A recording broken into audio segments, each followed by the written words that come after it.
का दिन दुनिया के लिए ब्लैक फ्राइडे बनकर आया। सुबह सब कुछ ठीक चल रहा था, अचानक ही दुनिया भर में चल रहे कंप्यूटर बंद होने लगे।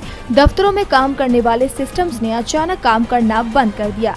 दुनिया भर के bank, stock exchange, news channel, दुकानें, एयरलाइंस, रेल सब कुछ थम गया। कोई ये समझ नहीं पा रहा था कि आखिर हुआ क्या है।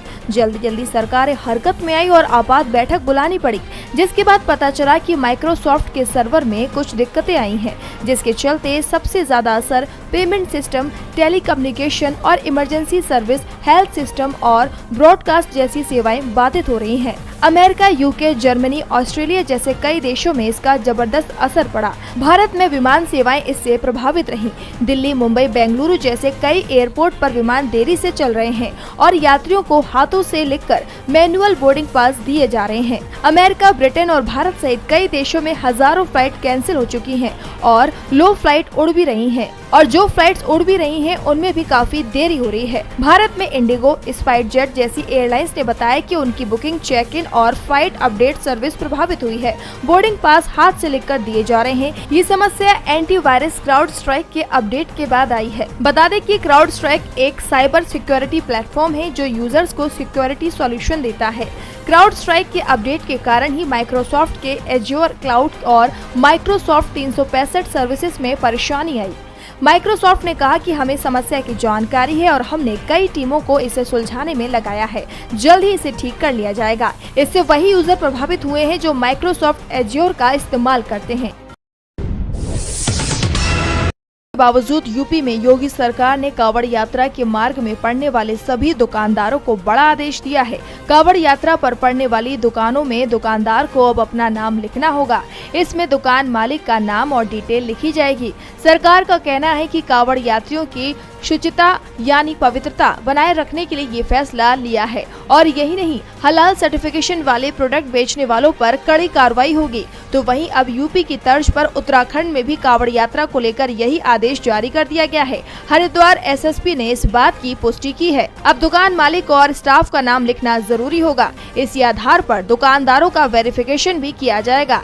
वहीं सीएम के आदेश पर यूपी से लेकर बिहार तक इस आदेश का विरोध हो रहा है और अब इस आदेश का विरोध एनडीए के सहयोगी दल भी कर रहे हैं।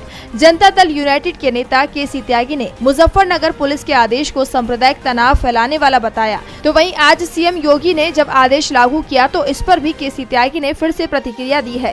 केसी त्यागी ने कहा कि इससे बड़ी यात्रा बिहार में निकलती है, वहाँ इस तरह का कोई भी आदेश नहीं है। प्रधानमंत्री जी की जो व्याख्या है सबका साथ, सबका विकास, सबका विश्वास वाली पीएम मोदी की जो वो भारतीय समाज और एनडीए के बारे में व्याख्या है, उसमें ये लगाए गए प्रतिबंध पीएम मोदी के इस व्याख्या के विरुद्ध हैं। इस नियम पर पुनर्विचार हो तो अच्छा है।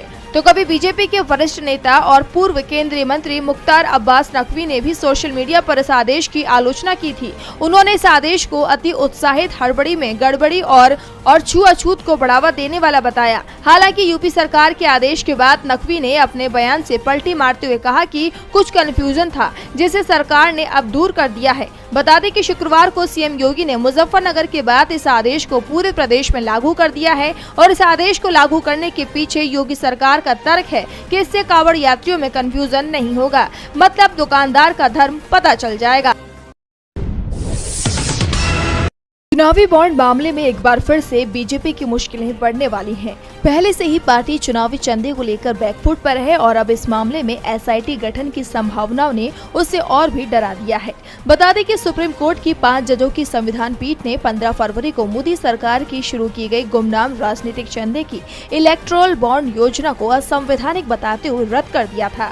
बाद में सुप्रीम कोर्ट के आदेश पर चुनावी बॉन्ड की पूरी जानकारी सार्वजनिक की गई थी, जिसमें ये सामने आया था कि सबसे ज्यादा चंदा बीजेपी को मिला है और बीजेपी को चंदा देने वाली अधिकांश कंपनियां या तो ईडी के रडार पर थी या फिर ऐसी कंपनियां थी जो भारी नुकसान में चल रही थी। कई कंपनियों का तो टर्नओवर भी उतना नहीं था जितना उन्होंने बीजेपी को चंदा दिया था और अब इसी को लेकर याचिका सुप्रीम कोर्ट में लगाई गई है, जिसमें इलेक्टोरल बॉन्ड के जरिए राजनीतिक दलों, कॉर्पोरेट और अधिकारियों के बीच कथित लेन देन की विशेष जाँच दल से जाँच कराने की मांग की गई है। सुप्रीम कोर्ट इस याचिका पर सुनवाई को तैयार हो गया है।